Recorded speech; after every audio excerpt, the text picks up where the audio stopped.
یہ لوگ جو مال دنیا کی زندگی میں خرچ کرتے ہیں اس کی مثال آندھی کسی ہے جس میں سخت سردی ہو اور وہ ایسے لوگوں کی کھیتی پر جو اپنے آپ پر ظلم کرتے تھے چلے اور اسے تباہ کر دے. اور اللہ نے ان پر کچھ ظلم نہیں کیا بلکہ یہ خود اپنے اوپر ظلم کر رہے ہیں. مومنوں، کسی غیر مذہب کے آدمی کو اپنا رازدار نہ بنانا. یہ لوگ تمہاری خرابی میں کسی طرح کی کوتاہی نہیں کرتے اور چاہتے ہیں کہ جس طرح ہو تمہیں تکلیف پہنچے. ان کی زبانوں سے تو دشمنی ظاہر ہو ہی چکی ہے اور جو کینے ان کے سینوں میں مخفی ہیں وہ کہیں زیادہ ہیں. اگر تم عقل رکھتے ہو تو ہم نے تم کو اپنی آیتیں کھول کھول کر سنا دی ہیں. دیکھو، تم ایسے صاف دل لوگ ہو کہ ان لوگوں سے دوستی رکھتے ہو حالانکہ یہ تم سے دوستی نہیں رکھتے، اور تم سب کتابوں پر ایمان رکھتے ہو اور یہ تمہاری کتاب کو نہیں مانتے. اور جب تم سے ملتے ہیں تو کہتے ہیں ہم ایمان لے آئے ہیں، اور جب تنہا ہوتے ہیں تو تم پر غصے کے سبب انگلیاں کاٹ کاٹ کھاتی ہیں. ان سے کہہ دو کہ اپنے غصے میں مر جاؤ. اللہ تمہارے دلوں کی باتوں سے خوب واقف ہے. اگر تمہیں آسودگی حاصل ہو تو ان کو بری لگتی ہے، اور اگر تمہیں رنج پہنچے تو خوش ہوتی ہیں. اور اگر تم تکلیفوں کی برداشت اور نافرمانی سے کنارہ کشی کرتے رہو گے تو ان کا فریب تمہیں کچھ بھی نقصان نہ پہنچا سکے گا. یہ جو کچھ کرتے ہیں اللہ اس کا احاطہ کیے ہوئے ہے. اور اس وقت کو یاد کرو جب تم صبح کو اپنے گھر سے روانہ ہو کر ایمان والوں کو لڑائی کے لیے مورچوں پر موقع بموقع متعین کرنے لگے، اور اللہ سب کچھ سنتا ہے، جانتا ہے. اس وقت تم میں سے دو جماعتوں نے جی چھوڑ دینا چاہا، مگر اللہ ان کا مددگار تھا، اور مومنوں کو تو اللہ ہی پر بھروسہ کرنا چاہیے. اور اللہ نے جنگ بدر میں بھی تمہاری مدد کی تھی جبکہ اس وقت بھی تم بے سر و سامان تھے. بس اللہ کی نافرمانی سے بچو تاکہ شکر گزار بن جاؤ.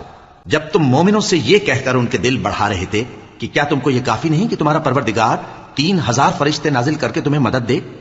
ہاں، کیوں نہیں. اگر تم دل کو مضبوط رکھو اور نافرمانی سے بچتے رہو اور کافر تم پر جوش کے ساتھ دفتن حملہ کر دیں تو تمہارا پروردگار 5000 فرشتے جن پر نشان ہوں گے تمہاری مدد کو بھیجے گا. اور اس مدد کو تو اللہ نے تمہارے لیے ذریعہ بشارت بنایا، یعنی اس لیے کہ تمہارے دلوں کو اس سے اطمینان حاصل ہو، ورنہ مدد تو اللہ ہی کی طرف سے ہوتی ہے جو غالب ہے، حکمت والا ہے. یہ اللہ نے اس لیے کیا کہ کافروں کی ایک جماعت کو ہلاک کر دے یا انہیں ذلیل و مغلوب کر دے کہ ناکام واپس جائیں. اے پیغمبر، اس کام میں تمہارا کچھ اختیار نہیں. اب دو صورتیں ہیں، یا اللہ ان کے حال پر مہربانی کرے یا انہیں عذاب دے کہ یہ ظالم لوگ ہیں. اور جو کچھ آسمانوں میں ہے اور جو کچھ زمین میں ہے سب اللہ ہی کا ہے. وہ جسے چاہے بخش دے اور جسے چاہے عذاب کرے، اور اللہ بخشنے والا مہربان ہے. اے ایمان والو، دگنا چوگنا سود نہ کھاؤ اور اللہ سے ڈرو تاکہ کامیاب ہو جاؤ. اور دوزخ کی آگ سے بچو جو کافروں کے لیے تیار کی گئی ہے، اور اللہ اور اس کے رسول کی اطاعت کرو تاکہ تم پر رحمت کی جائے.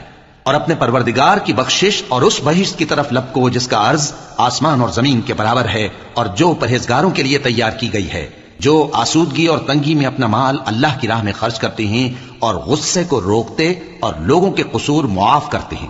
اور اللہ نیکوکاروں کو دوست رکھتا ہے.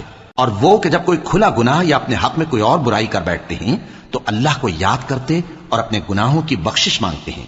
اور اللہ کے سوا گناہ بخش بھی کون سکتا ہے، اور جان بوجھ کر اپنے افعال پر اڑے نہیں رہتے. ایسے ہی لوگوں کا صلہ ان کے پروردگار کی طرف سے بخشش اور باغ ہیں جن کے نیچے نہریں بہ رہی ہیں، اور وہ ان میں ہمیشہ بستے رہیں گے. اور اچھے کام کرنے والوں کا بدلہ بہت اچھا ہے. تم لوگوں سے پہلے بھی بہت سے واقعات گزر چکے ہیں، تو تم زمین میں سیر کر کے دیکھ لو کہ جھٹلانے والوں کا کیسا انجام ہوا. یہ قرآن لوگوں کے لیے صاف پیغام اور اہل تقوی کے لیے ہدایت اور نصیحت ہے. اور بددل نہ ہونا اور نہ غم کرنا. اگر تم سچے مومن ہو تو تم ہی غالب رہو گے. اگر تمہیں زخم شکست لگا ہے تو ان لوگوں کو بھی ایسا زخم لگ چکا ہے. اور یہ ایام زمانہ ہے کہ ہم ان کو لوگوں میں بدلتے رہتے ہیں. اور اس سے یہ بھی مقصود تھا کہ اللہ ایمان والوں کو جدا کر دے اور تم میں سے بعض کو شہید بنائے، اور اللہ بے انصافوں کو پسند نہیں کرتا. اور یہ بھی مقصود تھا کہ اللہ ایمان والوں کو پاک صاف بنا دے اور کافروں کو نابود کر دے. کیا تم یہ سمجھتے ہو کہ بے آزمائش بہشت میں جا داخل ہوگے، حالانکہ ابھی اللہ نے تم میں سے جہاد کرنے والوں کو تو اچھی طرح معلوم کیا ہی نہیں. اور یہ بھی مقصود ہے کہ وہ ثابت قدم رہنے والوں کو معلوم کرے. اور تم موت شہادت کے آنے سے پہلے اس کی تمنا کیا کرتے تھے، سو تم نے اس کو آنکھوں سے دیکھ لیا. اور محمد صلی اللہ علیہ وآلہ وسلم ایک پیغمبر ہی تو ہیں، ان سے پہلے بھی بہت سے پیغمبر ہو گزرے ہیں. بھلا اگر یہ مر جائیں یا مارے جائیں تو تم الٹے پاؤں پھر جاؤ گے؟ اور جو الٹے پاؤں پھر جائے گا تو اللہ کا کچھ نقصان نہیں کر سکے گا، اور اللہ شکر گزاروں کو بڑا ثواب دے گا. اور کسی شخص میں طاقت نہیں کہ اللہ کے حکم کے بغیر مر جائے. اس نے موت کا وقت